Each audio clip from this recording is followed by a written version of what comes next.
Assalamualaikum warahmatullahi wabarakatuh. Bismillah, walhamdulillah, wa la ilaha illallah, wallahu akbar. Asyhadu an la ilaha illallah, wa asyhadu anna Muhammadan abduhu wa rasuluh.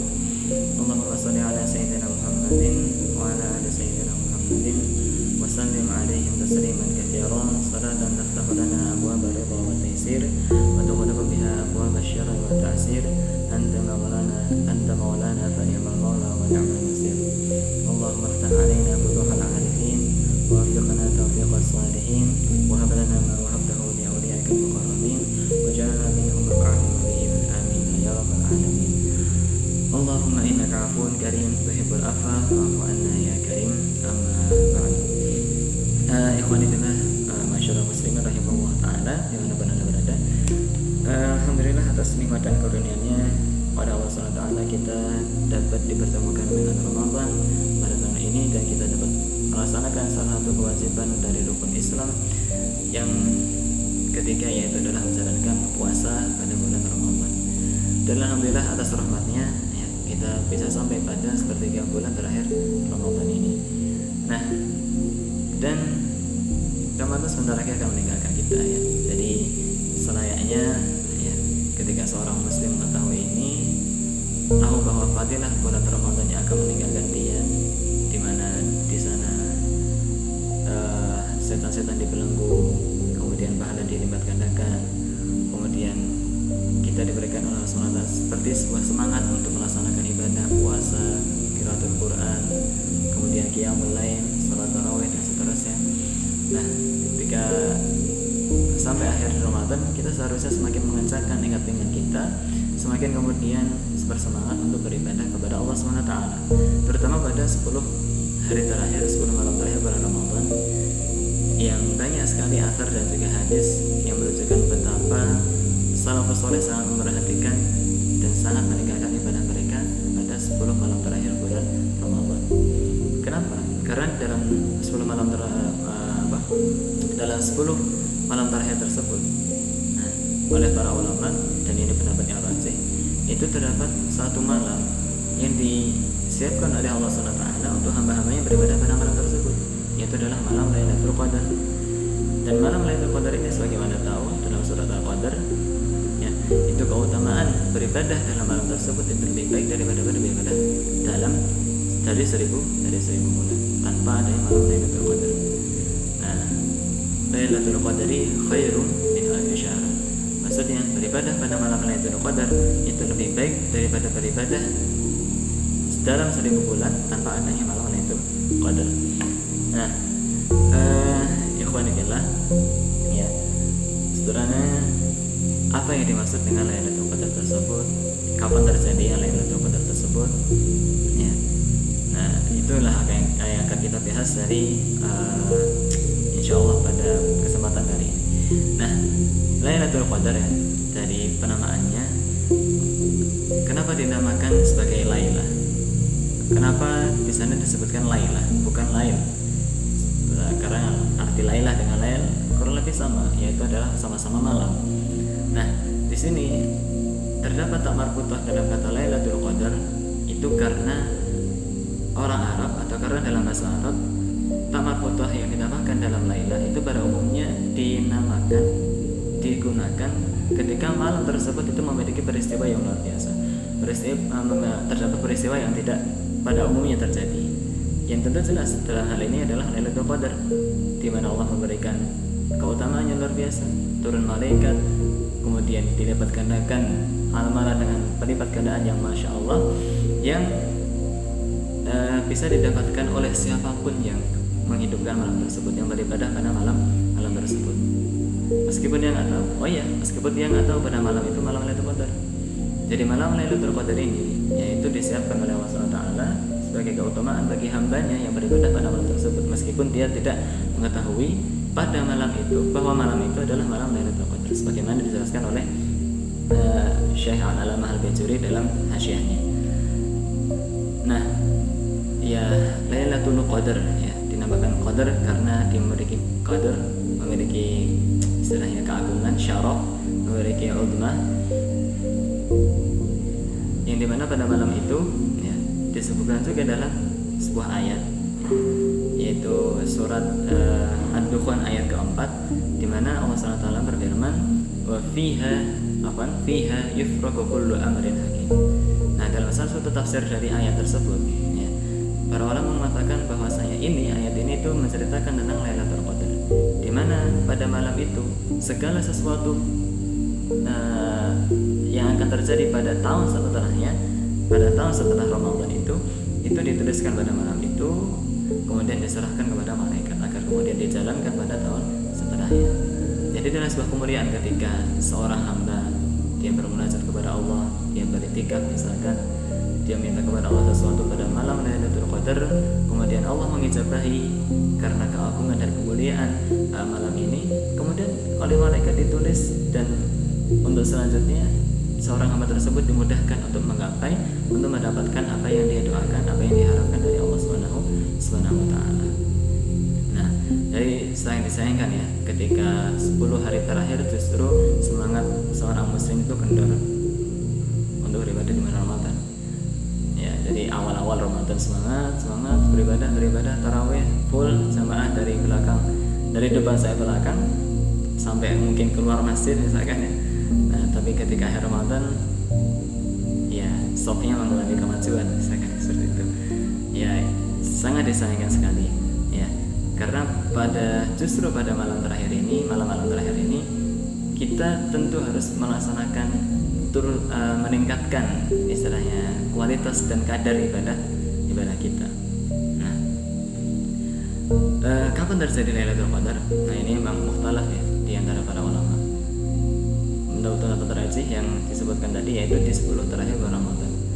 Yang lebih rinci lagi, para ulama menyebutkan pada malam-malam ganjil 21, 23, 25, 27, 29. Nah, ada Imam Syafi'i ya, beliau lebih condong untuk mengatakan bahwa Lailatul Qadar itu antara malam 21 atau 23. Atau mungkin mendapat Ibnu Abbas yang lebih mengatakan, dicondong untuk mengatakan beliau berpendapat pada malam Lailatul Qadar itu terjadi pada malam 27. Banyak juga para ulama yang mengambil pendapat Ibnu Abbas radhiyallahu anhu rahimahullahu taala. Tapi ala kulli hal ya, hikmah tidak disorehkan atau tidak dijelaskan kapan terjadi Lailatul Qadar adalah agar kita semangat, agar kita kemudian selalu mencari Lailatul Qadar, selalu berharap adanya Lailatul Qadar pada setiap malam yang di sana kita beribadah kepada Allah Subhanahu wa Ta'ala. Ya, apapun untuk ibadahnya. Nah, secara khusus ya, Nabi Muhammad SAW ketika datang 10 hari terakhir bulan Ramadan, beliau melaksanakan i'tikaf ya, i'tikaf di Masjid Nabawi. Nah, dan ya sebagaimana sudah sering kita dengar, i'tikaf ini sah ya dalam mazhab Syafi'i. Ketika seorang yang masuk dalam masjid ya, kemudian niat i'tikaf, nawaitul i'tikaf ya, sudah seperti itu cukup. Kemudian dia diam sekadar atau diam sekedar orang tumakninah dalam salat. Dan kadar tumakninah itu ketika seorang mengucapkan tasbih misalkan dalam sujud subhana rabbiyal a'la, itu sudah termasuk kadar tumakninah. Jadi sebentar diam di masjid itu sudah termasuk i'tikaf. Apalagi ketika dia mengisi i'tikafnya misalkan dengan baca Al-Quran, dia menghafalkan Quran, dia sholat tarawih, kemudian qiyamul lail, bahkan orang yang tidur ya, itu tetap sah dibilang sebagai mu'takif, tetap sah dibilang sebagai dia melaksanakan i'tikaf ya. Masya Allah ya. Nah, tapi tentu saja fadilahnya berbeda dengan orang yang melaksanakan ibadah. Nah, dan ikhwani fillah ya, rahimakumullah ta'ala ya, sebagaimana kita tahu bahwasanya Ramadan itu akan berakhir, dan madrasah di mana Allah SWT menyiapkan di dalamnya maghfirah dan pahala dan kemudahan yang lain itu akan segera berakhir. Tentu harus kita tanya kepada diri masing-masing, apakah kita sudah melaksanakan sebagaimana seharusnya seorang muslim yang mengetahui keutamaan Lailatul Qadar, keutamaan bulan Ramadan itu laksanakan atau belum? Ya, kalau belum, ini masih ada beberapa waktu, ini masih ada beberapa hari, beberapa malam yang bisa kita lewati untuk melaksanakan ibadah. Nah, itu digunakan.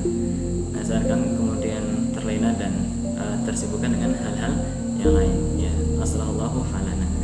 Nah, hingga akhirnya kita bisa melaksanakan bulan Ramadan secara totalitas, secara sempurna, dan mencapai target sebagaimana Allah SWT sabdakan, yaitu adalah kutiba alaikumus siyamu kama kutiba alal ladzina min qablikum la'allakum tattaqun, yaitu derajat takwa, derajat kita sebagai hamba Allah sebenarnya, derajat di mana ubudiyah seorang muslim itu benar-benar ubudiyah kepada Allah SWT dalam segala hal, dalam segala aspek kehidupannya.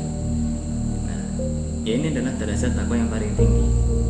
Ya, karena bagaimanapun, ikhwani fillah, gak ada satu makhluk pun dalam dunia ini yang tidak tunduk pada Allah SWT, sampai seorang kafir. Karena maksud dari ubudiyah ini adalah tunduk, ya tunduk sebagai makhluk. Artinya ketika seorang kafir misalkan dia bilang, oh saya merdeka, saya nggak butuh seorang ilah misalkan ya, misalkan orangnya ateis, saya nggak butuh seorang Tuhan, saya nggak butuh menyembah seorang Tuhan, dia bohong. Bohong dalam artian saya bukan hamba, misalkan dia bilang saya bukan hamba untuk seorang ilah atau ya Rob, saya bukan hamba Tuhan, saya bukan tidak menyembah siapa-siapa. Ya, dia menisbahkan diri itu paling kuat, dia menisbahkan diri itu merdeka dari penyembahan seperti itu.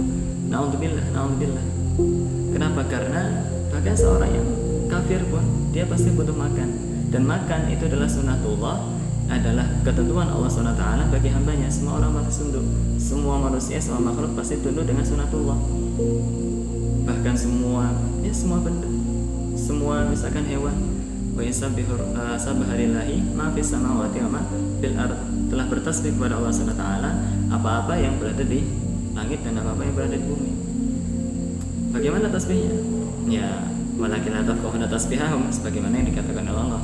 Kita enggak tahu, enggak paham bagaimana tasbih mereka, tapi zahirnya semua benda-benda yang diciptakan oleh Allah SWT itu tunduk kepada Allah Subhanahu wa taala, tunduk kepada sunnatullah Subhanahu wa taala. Nah, jadi ikhwani fillah ya, coba kemudian kita